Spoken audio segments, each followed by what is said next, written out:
প্রিয় ষষ্ঠ শ্রেণীর শিক্ষার্থীরা, শুভেচ্ছা নিও। আজকে আমি তোমাদের গণিত বিষয়ের নতুন বই থেকে প্রথম অধ্যায় অনুশীলনী 1.5-এর 3 নম্বর অঙ্ক সমাধান করে দেব। প্রথমে তোমাদের বলবো, যারা আমার চ্যানেলটি সাবস্ক্রাইব করো নাই তারা আমার চ্যানেলটি সাবস্ক্রাইব করবে এবং আমার সাথে থাকবে।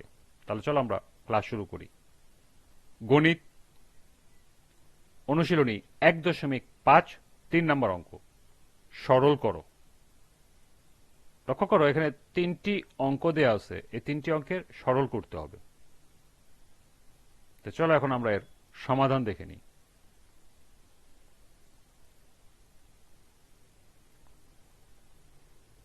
সরল করো এর সমাধান করতে হলে তোমাদেরকে প্রথমে যে জিনিসগুলো জানতে হবে তা হলো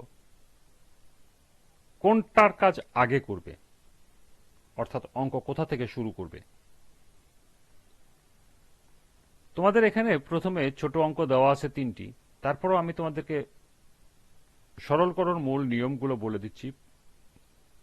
প্রথমে তোমাদেরকে কাজ করতে হবে, যদি ফার্স্ট ব্র্যাকেট থাকে ফার্স্ট ব্র্যাকেট, এরপরে সেকেন্ড ব্র্যাকেট,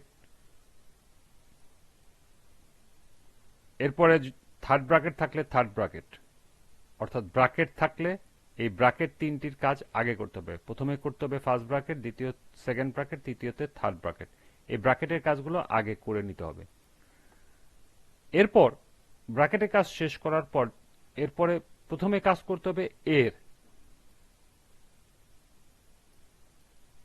এর কাজ করার পর তোমাদের করতে হবে ভাগ, ভাগের কাজ করার পর করতে হবে গুণ, গুণের কাজ করার পর করতে হবে যোগ, তারপরে বিয়োগ। এই ক্রমান্বয়ে তোমাদেরকে সরল অঙ্ক করতে হবে।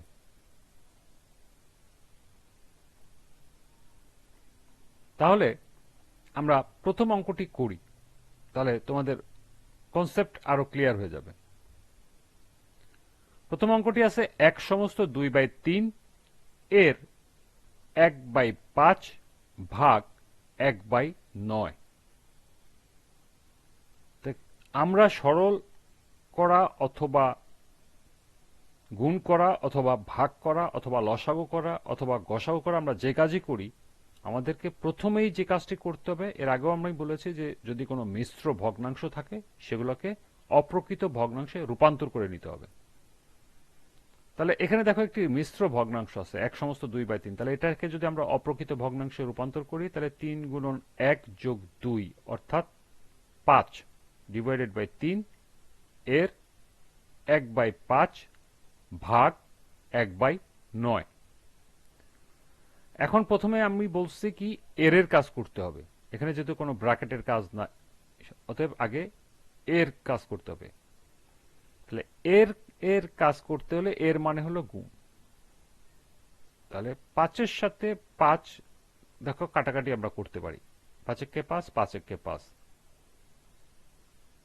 আর এখানে আছে 1, এখানে আছে 3, তাহলে আমাদের এখানে 1 আর 1-এর গুণ করলে আসে 1, 3-এর সাথে 1 গুণ করলে আসে 3, আমাদের এটুকু কাজ হয়ে গেল।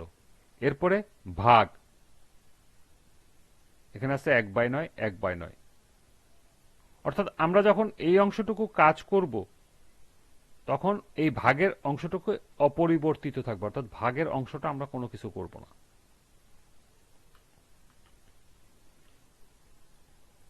এখন 1/3 ভাগ 1/9, তাহলে এটা আমরা ভগ্নাংশের ভাগ হিসাবে এখন করব।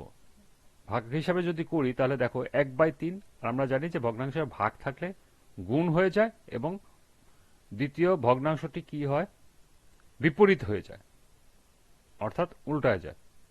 তাহলে আমাদের এখানে আছে 9/1, তখন 9 উপরে চলে যাবে, 1 নিচে আসবে। এখানে দেখো 3 দিয়ে 9 কাটাকাটি যায়, 3 3 9, তাহলে উপরে থাকতেছে 3, নিচে থাকতেছে 1, অর্থাৎ 3/1, 3/1 মানে হলো 3, নির্ণয় মান হলো 3। তবে তোমরা সরল অঙ্ক করো আর যে অঙ্কই করো, যে নোটগুলো তোমাদের মানে যে থিওরিগুলো তোমরা অ্যাপ্লাই করতেছো বা যেভাবে কাজ করতেছো, এগুলো শর্ট নোট দিয়ে দেবে। এগুলো শর্ট নোট দিয়ে দিলে তোমাদের অঙ্ক কাটার কোনো সম্ভাবনা থাকবে না। যেমন এখানে আমি দিয়েছি মিশ্র ভগ্নাংশকে অপ্রকৃত ভগ্নাংশের রূপান্তর। এখানে দিয়েছি দ্বিতীয় ভগ্নাংশটির বিপরীত দিক দিয়ে গুণ।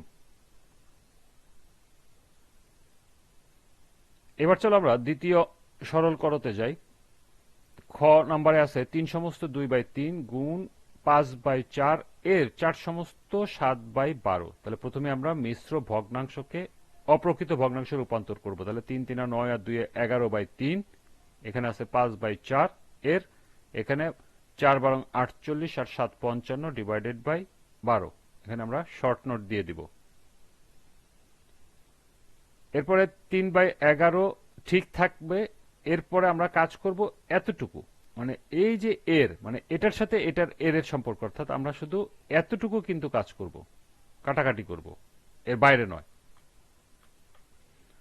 তাহলে আমরা যদি 4 কে 12 দিয়ে কাটি, 3 4 12, 5 কে যদি 55 দিয়ে কাটি, 5 11 55, অর্থাৎ উপরে থাকতেছে হলো 11, নিচে থাকতেছিল 3, সেটাই আমি এখানে বসালাম।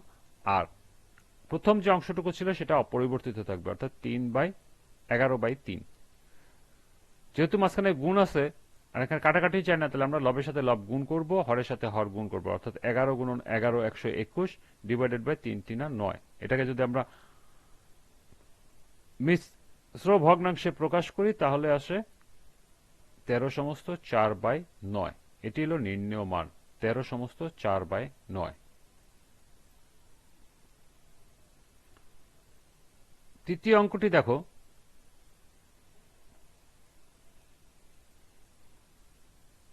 1/2 ভাগ 3/4 এর 8/9 গুণ 1/5/4।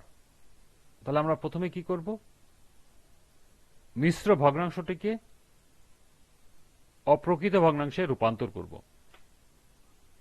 তাহলে 1/2 ভাগ 3/4 এর 9/8/9, আর এখানে আসতেছে কত, 5 1 5 আর 4 9/5। তাহলে আমরা প্রথমে কাজ করব কোনটি, এর কাজ করব। আমরা বলেছি প্রথমে আমাদের কাজ করতে হবে এর। তাহলে এর মান অংশ কোনটুকু, এতটুকু হলো এর অংশ, অর্থাৎ 3/4 এর 8/9। আমরা এই অংশটুকু প্রথমে কাজ করব।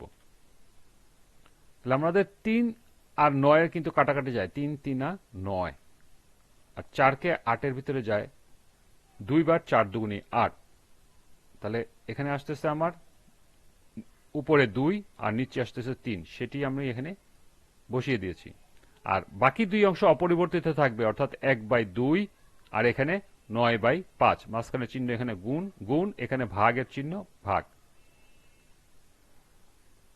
এরপরে পরবর্তী লাইনে দেখো, আমরা বললাম, এর আগে বলেছি তোমাদেরকে যে এর পর প্রথমে কাজ করতে হবে ভাগ। তাহলে আমাদের এটুকু হলো ভাগের সম্পর্ক, তাহলে আমরা এটুকু প্রথমে ক্যালকুলেশন করব। এটুকু যদি প্রথমে ক্যালকুলেশন করি তাহলে 1/2 ভাগ হয়ে যাবে গুণ, বিপরীত প্রক্রিয়া হয়ে যাবে, অর্থাৎ উপরে 2 চলে যাবে নিচে, নিচে 3 আসবে উপরে, গুণন 9/5।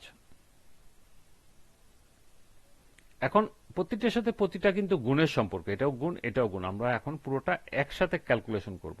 যদি কাটাকাটি যায় তাহলে কাটাকাটি করব, আর কাটাকাটি না গেলে আমরা সবগুলো লব গুণ করে বসায় দিব লবের ঘরে, এবং সবগুলো হর গুণ করে বসায় দেব হরের ঘরে। যেহেতু এখানে কোনো কাটাকাটি যায় না, তাহলে আমরা 1 গুণন 3 গুণন 9, অর্থাৎ 3 নং 27, আর এখানে 2 2 4, 4 5 20, অর্থাৎ 27/20। এটা একটি অপ্রকৃত ভগ্নাংশ। তাহলে এটাকে যদি আমরা মিশ্র ভগ্নাংশে প্রকাশ করি তাহলে 1/7/20। এটি হলো নির্ণেয় মান, 1/7/20। এটি হলো উত্তর। এই ছিল সরল করো 3টি অঙ্কের সমাধান। আশা করি এই অঙ্ক 3টি তোমরা বুঝতে পেরেছ। আজকের ক্লাসটি এ পর্যন্তই।